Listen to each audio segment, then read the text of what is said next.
Pernahkah Anda benar-benar berhenti sejenak dan bertanya, bagaimana jika semua yang selama ini Anda anggap nyata sebenarnya tidak seperti yang terlihat? Kursi yang Anda duduki, langit yang Anda pandang, suara yang Anda dengar, bahkan orang-orang yang Anda cintai, mungkin semuanya hanyalah cara pikiran Anda menerjemahkan sesuatu yang jauh lebih misterius. Pertanyaan ini mungkin terdengar seperti fiksi ilmiah atau sekadar permainan imajinasi, tetapi selama ribuan tahun, para filsuf, ilmuwan, hingga fisikawan telah bergulat dengan satu teka-teki yang sama. Apa sebenarnya realitas itu? Dan yang lebih mengejutkan, semakin banyak kita mempelajarinya, semakin sulit kita memastikan bahwa dunia yang kita alami benar-benar seperti yang kita bayangkan. Dalam video ini, kita akan menjelajahi berbagai gagasan yang dapat mengguncang cara Anda memandang kenyataan, bukan untuk membuktikan bahwa dunia ini tidak nyata, tetapi untuk memahami mengapa pertanyaan itu mungkin jauh lebih sulit dijawab daripada yang pernah kita kira. Sebelum kita mulai menyelami salah satu pertanyaan paling mendasar dalam sejarah pemikiran manusia, saya ingin mengajak Anda menjadi bagian dari komunitas yang senang mengeksplorasi sejarah, sains, filsafat, dan berbagai misteri yang jarang dibahas dari sudut pandang yang berbeda. Jadi, jika Anda menyukai konten seperti ini, jangan lupa subscribe, nyalakan lonceng notifikasi, dan berikan like jika video ini membuat Anda berpikir. Sekarang, mari kita mulai perjalanan ini dari pertanyaan yang paling mendasar. Apa sebenarnya yang kita maksud dengan realitas?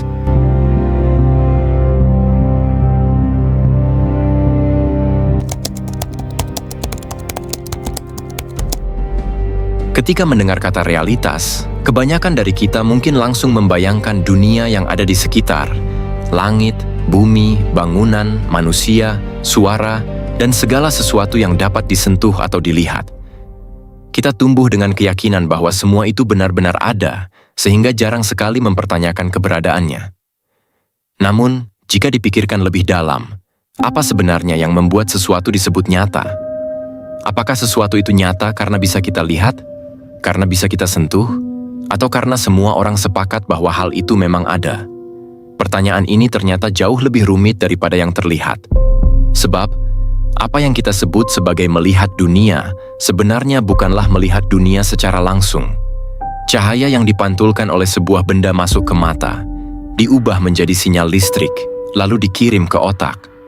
Di sanalah otak menyusun semua informasi itu menjadi gambar, warna, bentuk, bahkan suara yang kita alami setiap detik. Dengan kata lain, yang kita alami setiap hari bukanlah realitas secara langsung, melainkan interpretasi otak terhadap informasi yang diterimanya. Kita tidak pernah benar-benar menyentuh realitas itu sendiri. Kita hanya mengalami hasil olahan dari sistem saraf kita. Fenomena ini dapat dilihat melalui berbagai ilusi optik. Pernahkah Anda melihat dua orang memperdebatkan warna sebuah pakaian yang sama? Sebagian melihatnya biru dan hitam, sementara yang lain melihat putih dan emas.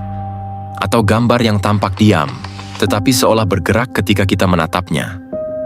Padahal objeknya tidak berubah sedikit pun. Yang berubah hanyalah cara otak menafsirkan informasi visual. Ilusi-ilusi seperti ini menunjukkan bahwa persepsi manusia tidak selalu identik dengan keadaan yang sebenarnya. Hal serupa juga terjadi ketika kita bermimpi. Saat berada di dalam mimpi, kita bisa merasakan ketakutan, kegembiraan, bahkan rasa sakit yang terasa begitu nyata. Baru setelah terbangun, kita menyadari bahwa semua pengalaman itu hanyalah hasil aktivitas otak. Hal ini memunculkan sebuah pertanyaan yang telah diperdebatkan selama berabad-abad.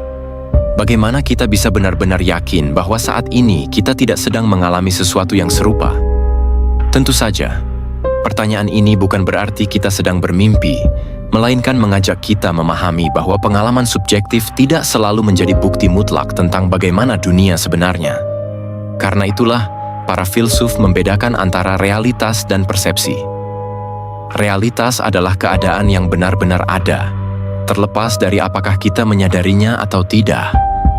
Sementara persepsi adalah cara pikiran kita menangkap dan menafsirkan realitas tersebut. Keduanya seringkali selaras, tetapi tidak selalu sama. Disinilah perdebatan besar dimulai. Jika seluruh pengalaman kita tentang dunia bergantung pada cara otak mengolah informasi, lalu sejauh mana kita benar-benar mengenal kenyataan? Apakah dunia yang kita alami adalah dunia sebagaimana adanya, atau hanya versi yang dibangun oleh pikiran kita sendiri? Pertanyaan itulah yang kemudian membawa sejumlah filsuf pada gagasan yang jauh lebih radikal. Mereka tidak lagi sekadar mempertanyakan apakah indera manusia bisa dipercaya, tetapi mulai bertanya sesuatu yang jauh lebih ekstrim. Bagaimana jika satu-satunya hal yang benar-benar ada hanyalah diri Anda sendiri, sementara semua orang di sekitar hanyalah bagian dari pengalaman kesadaran Anda? Inilah salah satu teori paling kontroversial dalam sejarah filsafat yang akan kita bahas pada segmen berikutnya.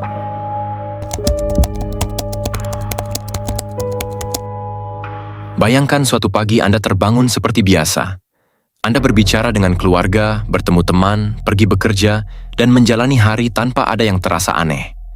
Namun ada satu pertanyaan yang tiba-tiba muncul di benak Anda. Bagaimana jika semua orang yang saya temui sebenarnya tidak benar-benar ada? Bagaimana jika mereka hanya tampak nyata di dalam pengalaman kesadaran saya? Pertanyaan ini terdengar seperti cerita fiksi ilmiah, tetapi dalam filsafat, gagasan tersebut memiliki nama: solipsisme. Solipsisme berasal dari bahasa Latin, solus yang berarti sendiri, dan ipse yang berarti diri.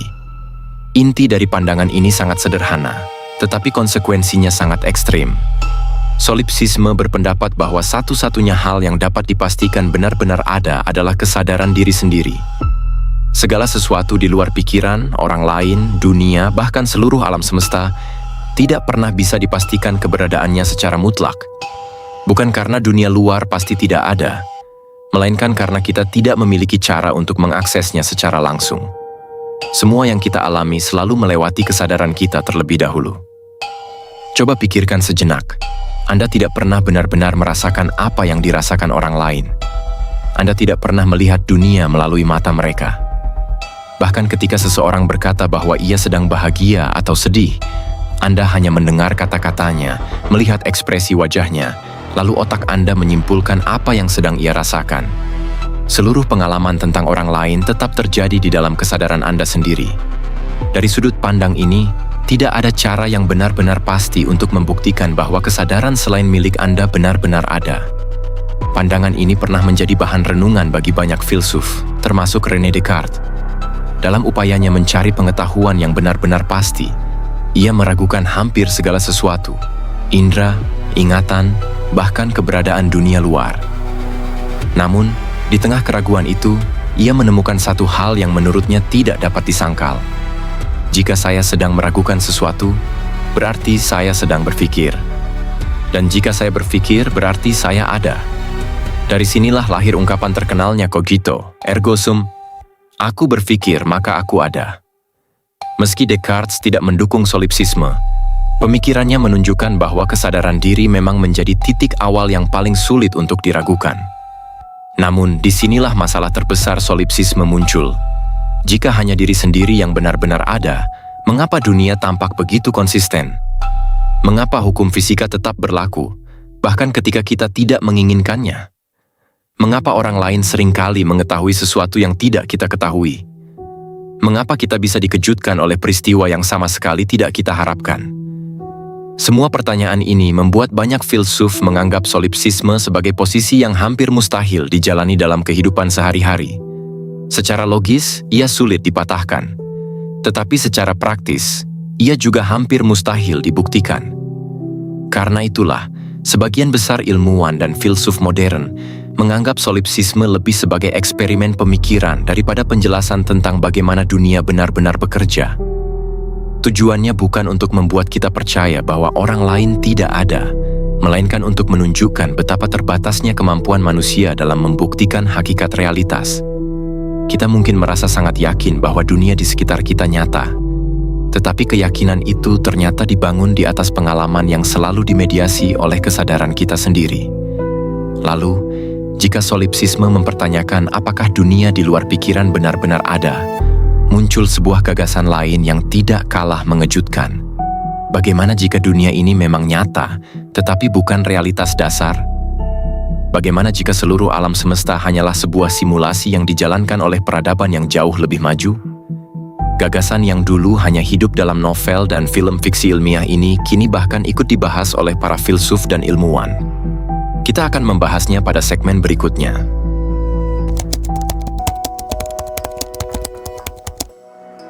Pada tahun 1999, film The Matrix memperkenalkan sebuah gagasan yang mengguncang jutaan penonton di seluruh dunia. Dalam film itu, manusia menjalani kehidupan yang tampak sepenuhnya nyata, tanpa menyadari bahwa dunia yang mereka alami hanyalah simulasi yang diciptakan oleh mesin. Saat itu, ide tersebut dianggap sekadar hiburan. Namun, beberapa tahun kemudian, sebuah pertanyaan yang terdengar sangat mirip mulai muncul di dunia filsafat modern. Bagaimana jika kehidupan yang kita jalani memang merupakan sebuah simulasi? Bukan sebagai cerita film, tetapi sebagai kemungkinan yang layak dipikirkan. Gagasan ini menjadi terkenal berkat filsuf Universitas Oxford, Nick Bostrom, yang pada tahun 2003 menerbitkan sebuah makalah berjudul Are You Living in a Computer Simulation? Menariknya, Bostrom tidak menyatakan bahwa kita pasti hidup di dalam simulasi.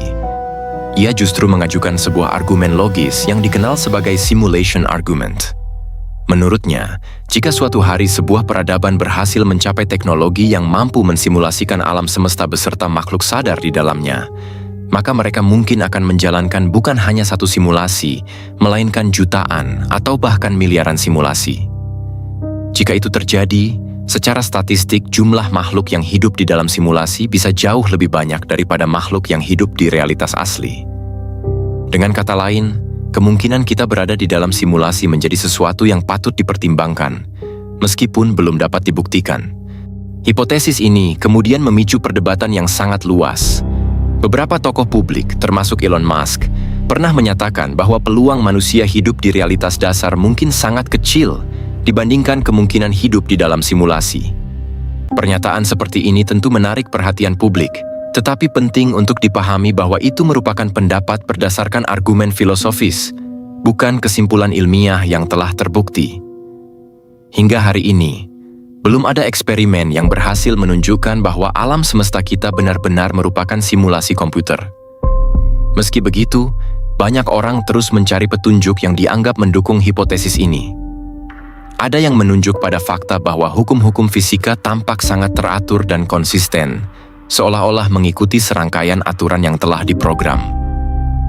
Ada pula yang membandingkan perkembangan teknologi manusia, dari grafis video game sederhana hingga dunia virtual yang semakin realistis, sebagai gambaran bahwa suatu hari nanti, peradaban yang jauh lebih maju mungkin mampu menciptakan simulasi yang nyaris tidak bisa dibedakan dari kenyataan. Namun, semua ini masih berada pada ranah spekulasi. Keteraturan alam semesta juga dapat dijelaskan oleh teori-teori fisika tanpa harus menganggapnya sebagai hasil sebuah program komputer. Beberapa ilmuwan bahkan mengkritik hipotesis simulasi karena dinilai sulit diuji secara ilmiah. Dalam sains, sebuah teori idealnya harus menghasilkan prediksi yang dapat diuji dan berpotensi dibuktikan salah. Jika setiap hasil pengamatan selalu bisa dijelaskan dengan mengatakan, itulah cara simulasi bekerja, maka hipotesis tersebut menjadi sangat sulit untuk diverifikasi maupun disangkal.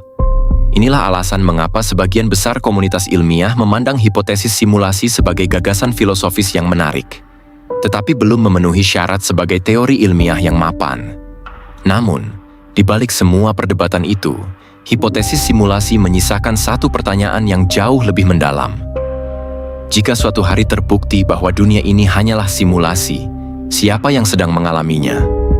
Program komputer mungkin dapat menciptakan lingkungan, hukum fisika, bahkan tubuh manusia. Tetapi bagaimana dengan pengalaman sadar, rasa takut, cinta, harapan, atau kesedihan yang kita rasakan? Dapatkah semua itu benar-benar muncul hanya dari rangkaian kode dan perhitungan? Ataukah kesadaran adalah sesuatu yang sama sekali berbeda? Pertanyaan itulah yang membawa kita pada salah satu misteri terbesar, yang hingga kini belum berhasil dipecahkan oleh ilmu pengetahuan. Sebuah misteri yang membuat para ahli saraf, filsuf, hingga fisikawan terus berdebat. Apa sebenarnya kesadaran itu, dan mengapa kita bisa merasakan pengalaman sebagai diri kita sendiri. Itulah yang akan kita bahas pada segmen berikutnya.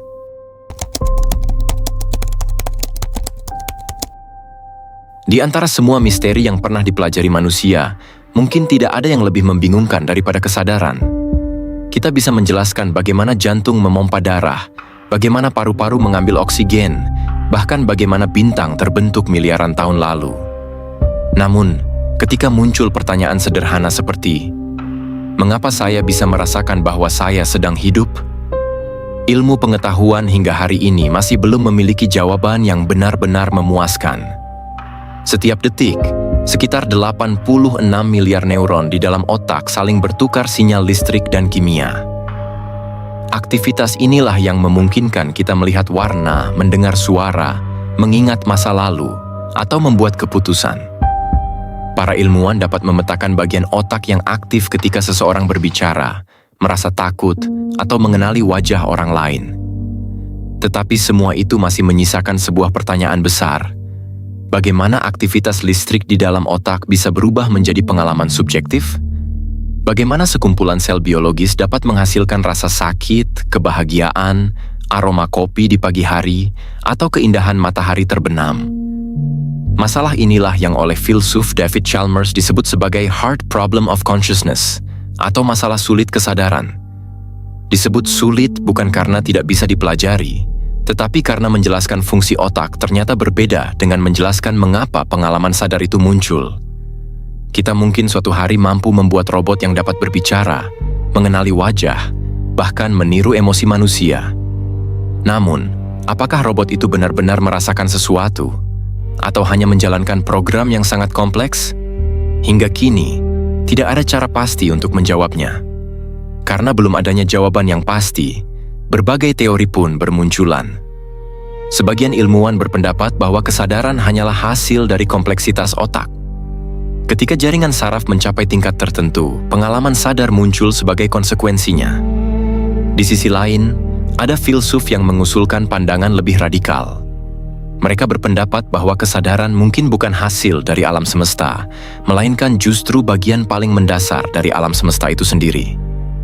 Pandangan seperti idealisme dan panpsikisme bahkan membuka kemungkinan bahwa kesadaran memiliki peran yang jauh lebih fundamental daripada yang selama ini kita bayangkan.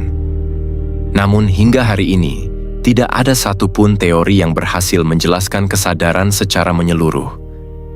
Kita mengetahui banyak hal tentang otak, tetapi masih belum memahami mengapa pengalaman subjektif bisa muncul.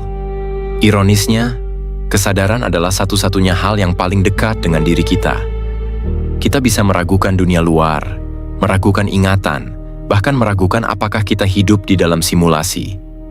Tetapi selama kita masih berpikir dan mengalami sesuatu, kita hampir tidak mungkin meragukan bahwa kesadaran itu sendiri sedang berlangsung. Lalu muncul pertanyaan yang lebih mengguncang lagi. Hampir semua pengalaman sadar yang kita miliki selalu terjadi di dalam waktu.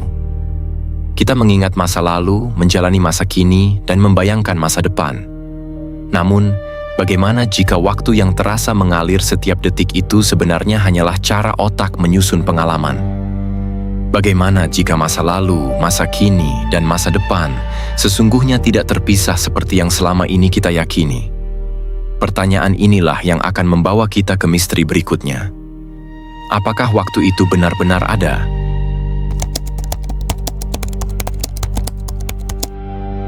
Setiap hari kita hidup seolah-olah waktu adalah sesuatu yang paling pasti di alam semesta.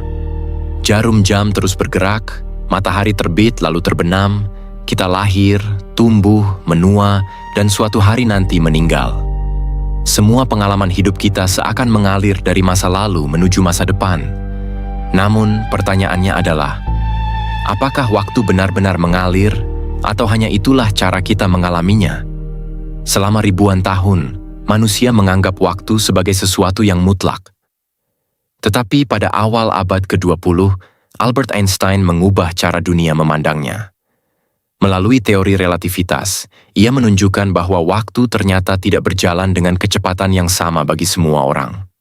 Semakin cepat seseorang bergerak, atau semakin kuat medan gravitasi yang dialaminya, semakin lambat waktu akan berlalu dibandingkan dengan orang lain.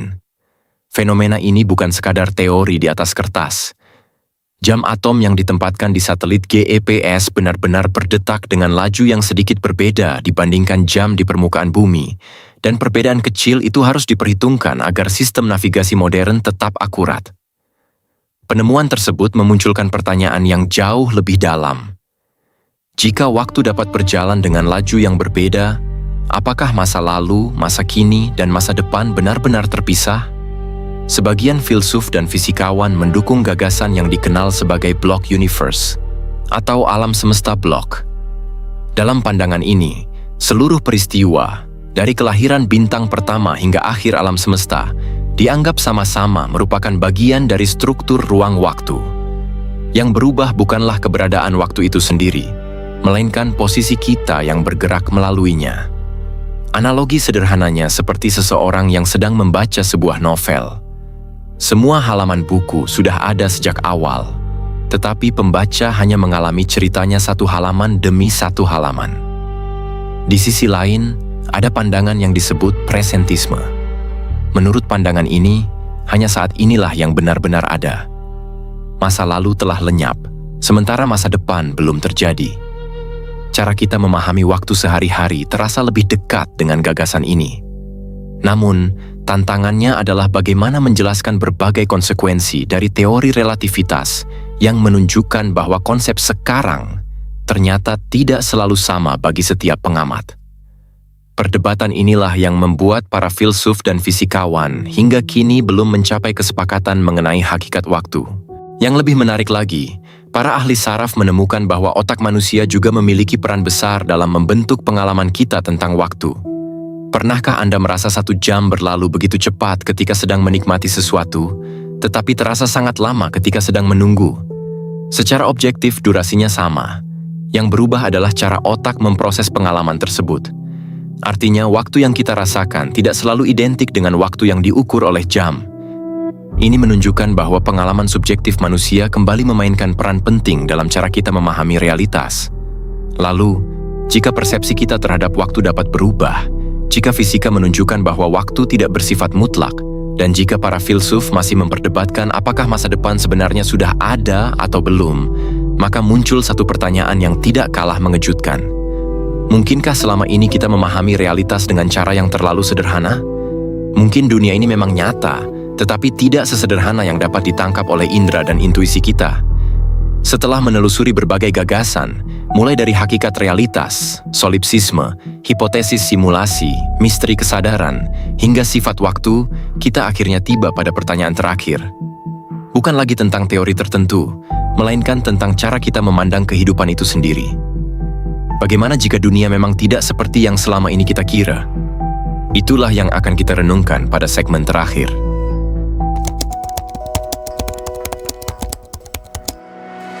Setelah membahas berbagai teori dan pertanyaan besar, mungkin Anda mulai bertanya-tanya.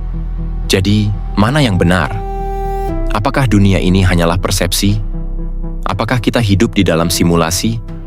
Apakah kesadaran lebih mendasar daripada materi? Atau mungkinkah waktu sebenarnya tidak mengalir seperti yang kita rasakan? Jawaban yang jujur adalah, hingga hari ini, tidak ada seorang pun yang benar-benar mengetahuinya. Meskipun ilmu pengetahuan telah berkembang luar biasa, pertanyaan tentang hakikat realitas masih menjadi salah satu misteri terbesar yang belum terpecahkan. Namun, justru disitulah letak keindahannya. Sejarah menunjukkan bahwa berkali-kali manusia harus mengubah cara pandangnya tentang alam semesta. Dahulu, kita mengira bumi adalah pusat segalanya.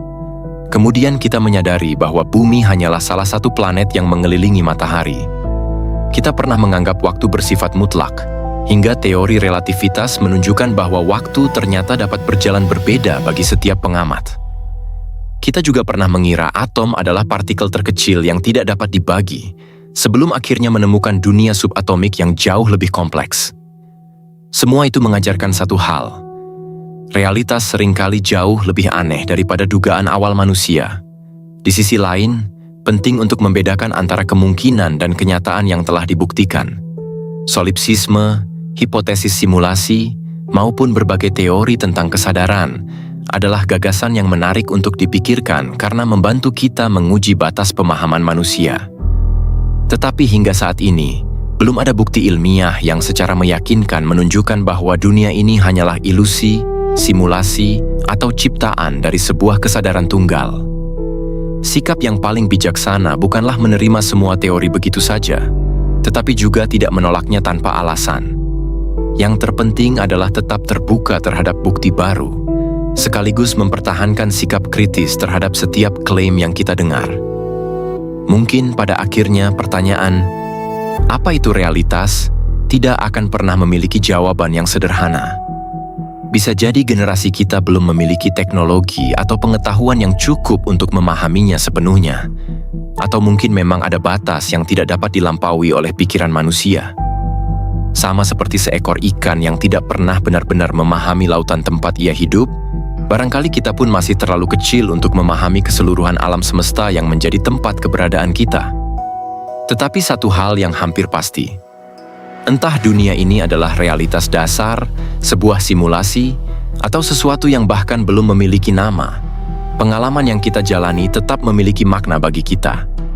Rasa bahagia, kehilangan, persahabatan, rasa ingin tahu, dan setiap keputusan yang kita ambil tetap membentuk kehidupan yang kita alami.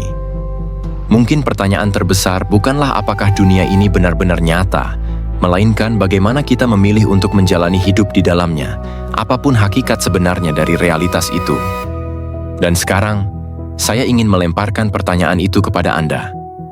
Menurut Anda, apakah realitas adalah sesuatu yang benar-benar objektif, atau hanya cara kesadaran kita menafsirkan alam semesta? Tuliskan pendapat Anda di kolom komentar. Siapa tahu, di antara ribuan pandangan yang berbeda, ada satu sudut pandang yang mampu membuat kita semua melihat dunia dengan cara yang benar-benar baru. Kalau Anda menikmati pembahasan seperti ini, jangan lupa tekan tombol like dan subscribe, agar Anda tidak ketinggalan video-video berikutnya yang akan membahas misteri filsafat, sains, sejarah, dan berbagai pertanyaan besar yang mungkin belum pernah Anda pikirkan sebelumnya. Terima kasih sudah menonton sampai akhir. Sampai jumpa di video berikutnya, dan seperti biasa, jangan pernah berhenti bertanya, karena setiap pengetahuan besar selalu berawal dari sebuah rasa ingin tahu.